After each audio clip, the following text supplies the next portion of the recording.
Hello, everybody, and welcome to Blue Jays Today. We're your boys. We always got something to say about the Toronto Blue Jays. I'm your host, Adam Patron. And I'm your host, Nicholas Playlog. And today, guys, we are going to be looking at 5 big-time free agents that we do believe that the Toronto Blue Jays could realistically be in on this off-season. Now, a little bit of a disclaimer. I just want to get this out of the way. Yohei Ohtani, not on the list. That doesn't mean that he's not a big free agent. That doesn't mean that he's not a game changer. Obviously, he would literally change the entire franchise, but you guys know about him. We know about him. Yeah. These are 5 dudes that we could still see happen, that would still be big, but maybe aren't getting necessarily the same type of media coverage that Mr. Yohei Ohtani is going to warrant. So let's get straight into it. And first things first, I do just want to flash over to the Toronto Blue Jays payroll for 2024, just so you guys can get a picture, get a sense, get an idea as to what the books are gonna look like. A lot of money coming off, considering all the veteran dudes who are leaving this offseason. Yeah, if you guys checked out my video room last week, I kind of broke down like who was leaving, who was coming off, what kind of guys are going to be under arbitration for next year. And you're kind of looking at, and there's a lot of numbers here, but kind of just looking at a range between like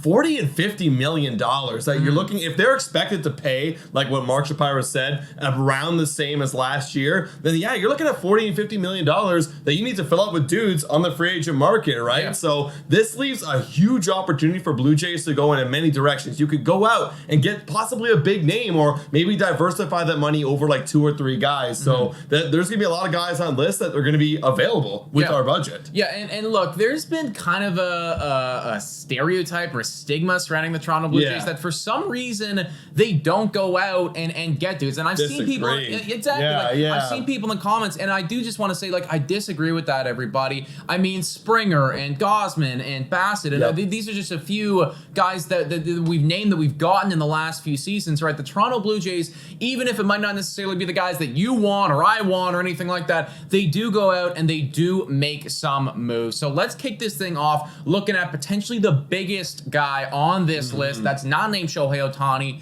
Cody freaking Bellinger. What an asset this guy would be to have in the middle of the lineup. Oh my God. Again, I kind of mentioned in the video, but a left-handed slugger in the Blue Jays lineup, and he's in the prime of his career, guys, like 28 years old. This is the guy you want to add, especially with this new like era of Ross Atkins, like, you know, mentality of getting a guy who can have great defensive versatility, and he's got a Gold Glove there in center field, so he can play all around the outfield, and he can play a little bit of first base, and he would just bolster that lineup that's been missing the bat. That, like, we haven't even mentioned the video because I thought it was already kind of, you know, we already know that we need to get bats on the Toronto Blue Jays this season. So obviously adding someone like Cody Bellinger, and I've said it 1,000 times, where's our superstars, right? If Vladdy's not going to be the superstar, Bo's being a complimentary piece kind of star to his team, this is your superstar. He had an 881 OPS last year, which, you know, which was a big kind of bounce back year that Cody Bellinger needed. And again, 28 years old, this guy would be perfect for Toronto. Yeah, 100%, dude. And I just love those production numbers as well, right? 26 home runs, 95 runs, 97 RBIs, 20 stolen bases. That was a category that the Toronto Blue Jays were just bottom tier in across the board. You know, like we were getting thrown out all the time, and we rarely attempted it, you know? So like we need somebody who's going to come in and actually play some modern baseball and steal some bags. And Cody Bellinger could absolutely do that. Now, they have a market value for Cody Bellinger chilling in the $22.5 million range.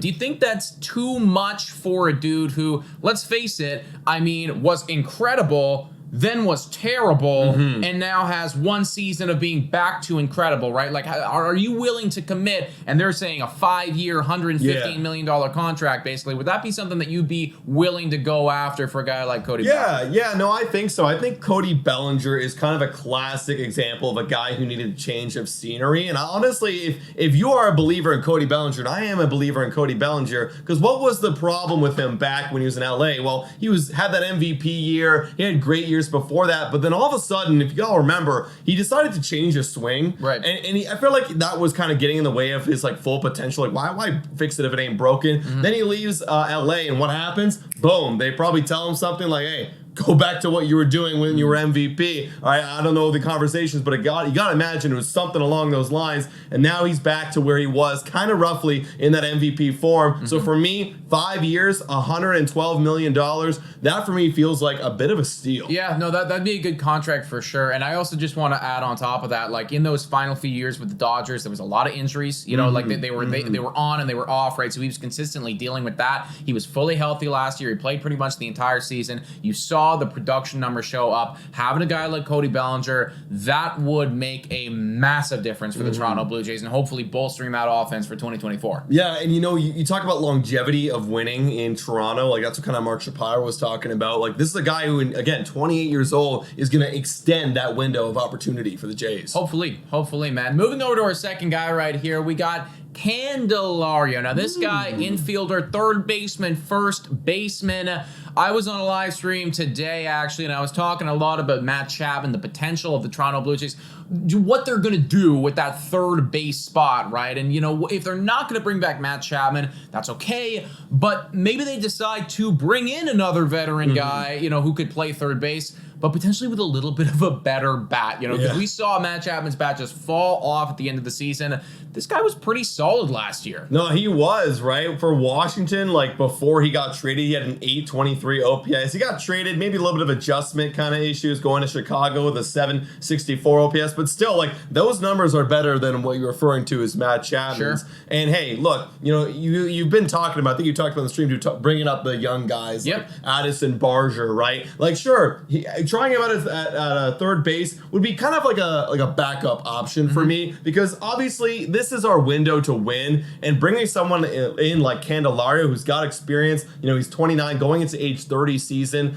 This for me feels like a win now type of move for the Blue Jays. Yeah, and I guess the best part about somebody like Candelario, right? If you bring in Matt Chapman, you're gonna pay him an amount of money where you really are kind of forced to say, you're our guy, we're ride or dying with you. And I don't know if I'm necessarily, after the second half of the season, willing to go down that rabbit hole. Candelario, the market value that they have on SpotRack here is $11.6 million. They're projecting a 3-year, $35 million contract. Now, that's still definitely a substantial amount of money, but if along the way, you know, personally, I don't think we'd want to sign him to a 3-year deal. You know, you might want to get him on a 2-year, but if you got him on a 2-year deal or something like that, maybe he's not performing, maybe it's not going great. Okay, well, you can kind of turn into that bench bat role for us, and we'll give the opportunity to Barger or to Martinez, you know, and at least then there's a veteran to fall back on if those young kids aren't really panning out. Yeah, I think that's what we kind of were missing down the stretch, was a veteran bat off the bench, like someone like a Candelario. And for me, this like kind of 2-year deal that we got like kind of projected right now, you know, 2 or 3 years, that kind of feels like another Matt Chapman kind of replacement, kind of Band-Aid filler until maybe some of these younger guys can eventually show up in the major leagues. Yeah, 100%. Because, folks, listen, I am ready to make the transition over to Barger, over to Martinez, but you have to understand that there are going to be some growing pains, right? We saw it with Guerrero, Biggio, Bichette, all defensively speaking in the first few years of their career. Like, they were not good, right? And it's only taken them like 3, 4, 5 years to even get to a place of serviceability, right? You know what I mean? Like, Jesus, Vladimir Guerrero Jr. is still kind of figuring it out, defensively speaking. So, as much as I want to give them an opportunity, you gotta factor in that it might be nice just to have that Band-Aid or that safety net of a veteran guy like Candelario who can come in and save the day if need be. Yeah, not a bad option. And honestly, another really good option, not a bad option for the Toronto Blue Jays, the next guy on this list, it's Jorge Soler, who sneakily put up a lot of home runs this season, guys. This dude hit 36 bombs in 2023. In a season with the Toronto Blue Jays, the slugging, the home run ball basically vanished. Yeah, it was gone. It was gone. And now you have an opening in your outfield with KK kind of leaving. You could add a Jorge Soler to go in the corners for your team. And the great thing about it, man, you add this like power guy for a little bit, you know, age 31 going into 32, you know, it's not going to be a lot of money either. either. Yeah. Like, this feels like a good solution to bolster that middle of the lineup to drive in runs. A true cleanup hitter, which we have not had the entire season last year. 100%, man. And I think when you look over at that slash line and you look at the production, that's what I wanted Matt Chapman to be. You know, you hit 250, which is okay, but when you have 36 home runs and it's slugging over 500, everything is forgiven. Now, I do want to come out and say here about Jorge Soler, nothing is guaranteed. This guy has had years where he is blown up, and then he's also had other years where it's just completely fallen flat. In 2022, for instance, you know, that guy just wasn't there, you know? So it is a little bit of a gamble here, but I think that that's kind of reflected in the projected market value. You're not paying for a guy who could hit 40 bombs, you know? You're kind of paying for a dude with a little bit of risk, and I think that they're factoring that into the contract right here. 4 years, $55 million. I am so down to go out and just to get an absolute slugger, you know? Bring the home run ball back to Toronto. You know what? Looking at his contract right here, I think that 4 years and $55 million is honestly too much of a risk in terms of longevity. I almost think that if someone like Jorge Soler, if I'm him or I'm his agent, I want to like punch in as much money quickly in a short amount of time, because like he popped off a little bit this year, and like he's had some like, you know, unstable years. So I feel like on a team standpoint and a Jorge Soler standpoint, he might want to ask for a little bit more than 13.9 just based on that last year and do it like over a 2-year span. If he can prove it over the next 2 years, maybe he can lock in another 3 or 4 years after that for that same average annual value. Yeah, I mean, and you got to factor in as well, Jorge Soler may be a candidate for a qualifying offer. Like, I could totally see the Miami Marlins giving him a qualifying, because it's going to be about $20.5 million. And if I was Jorge Soler, maybe I think to myself, okay, maybe I take that $20 million right now. If I hit another 36 bombs, I am going to be worth significantly more because I've done it over a 2-year sample size. If that doesn't happen, though, guys, and if he is on free agency, and these are the type of numbers that they're talking about as far as contractually speaking, Toronto Blue Jays need to be on the phone and calling this dude to bring back the freaking power to Toronto. Oh, man, we need it. We need it absolutely. Now, another player that hasn't played in the major leagues yet and actually doesn't have a lot of power, but he's a really sneaky player. Whoa, time for your daily Betway breather. A quick reminder that the best place to bet is on Betway. Must be 19 years of age or older to play. In collaboration with iGaming Ontario, please bet responsibly. Now, back to the content.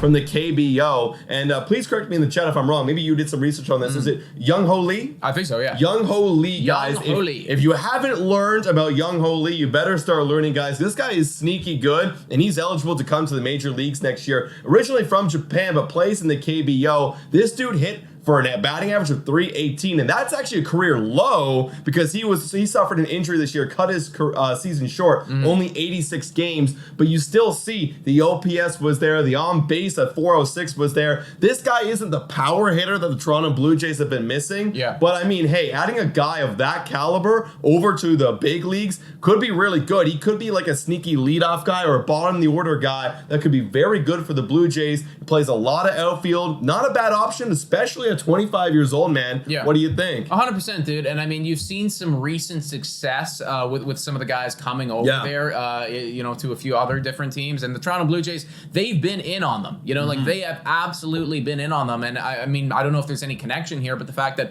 you had Hyun-Jin Ryu, right, and you also have Yusei Kikuchi, right? They used to play over there, you know, or in Japan overseas, or you know, overseas, right? So maybe there is a little bit of a connection there from the Toronto Blue Jays to do a little bit more scouting there. I could totally see them going after a guy like this. And what's absolutely perfect about him is you're probably not going to have to spend that much at all. The most money that anyone has ever gotten coming from the KBO, and I mean, this is a unique situation, right? This guy's very good at baseball, but the most money ever was Hyun-Jin Ryu, and it was a 6-year, $36 million deal from the LA Dodgers. Right. Then that's the most money that's ever happened. It was signed in December 2012, so obviously there's going to be inflation. You know, the money is going to go up from that. But I just don't see this guy getting paid, you know, out the wazoo or anything like that. I think that you could take this shot, you can shoot this bullet, you can throw this dart, and you can do it at a discount. Yeah, and dude, you've seen Suzuki coming over, signing a good deal. Yoshida coming over, he signed a big deal. He actually signed a pretty big deal. He had a lot of power. He's paying off. Oh, and he's paying off huge, right? And, you know, Ha-Seong Kim coming over, and they took him a little while to start turning up, but he started turning up in a big way. This is the next wave right now, and they're all all, other than Yoshida, who actually got a decent amount of contract, all of them are kind of on really nice, good deals. I think Suzuki's are like just around like the low teens mark, but over several years. So it feels like a good opportunity to like kind of buy in cheap, buy in low on a guy. And especially, again, 25 years old, maybe, you know, you're 27, 28, that starts to open up. He starts to break out in the major leagues, right? Extending that window, like Shapiro's been saying.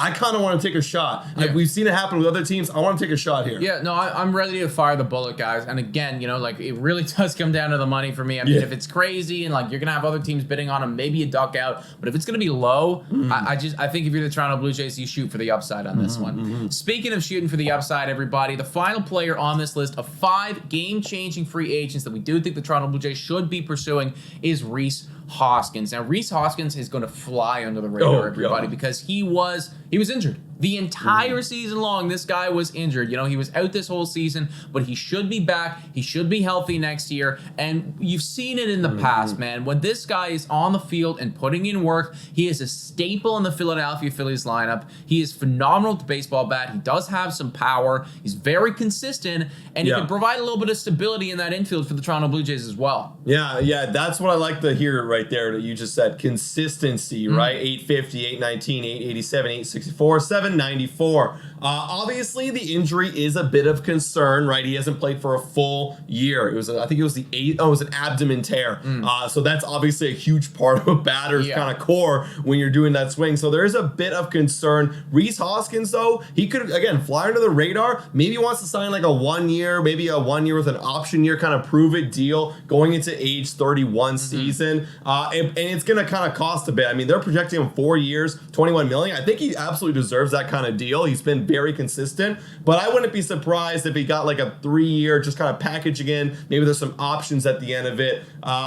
What do you think? I mean, you got Vladdy at first base. You kind of seen like little like, you know, Band-Aid guys. You know, you got Rowdy Tellez backing up Vladdy at first base. Then you had Brandon Belt back him up. Horwitz is there for the Toronto Blue Jays back him up. Does Rhys Hoskins make a lot of sense to add him on for 3 or 4 years? Yeah, well, I think you're making some good comparisons. You know, we've seen the Toronto Blue Jays target guys like in the past. Brandon Belt's a perfect example, right? You know, he's great with the baseball bat. He can back up Guerrero. Rhys Hoskins, very similar player type as Brandon Belt. When you look at the slash lines, they're almost identical. You know, like a very solid players. So I could 1,000% see the Toronto Blue Jays just inquiring about Rhys Hoskins, you know, looking into it. I do think that there's going to be, it's really hard to project the contract there because of this injury. You know, I'm not sure if he's going to sign for a 4 year. Maybe he does. Maybe a team wants to buy in on him. But I do think, it's also possible that he could get a 1 year deal, right? Just prove it and, you know, show us that you can still do it. And if that's the case, I think the Toronto Blue Jays are going to be absolutely all over that. Yeah, I mean, hell, any opportunity to add someone like Rhys Hoskins, a guy with consistency, that's what I like to see. And that's what you got from Brandon Belt near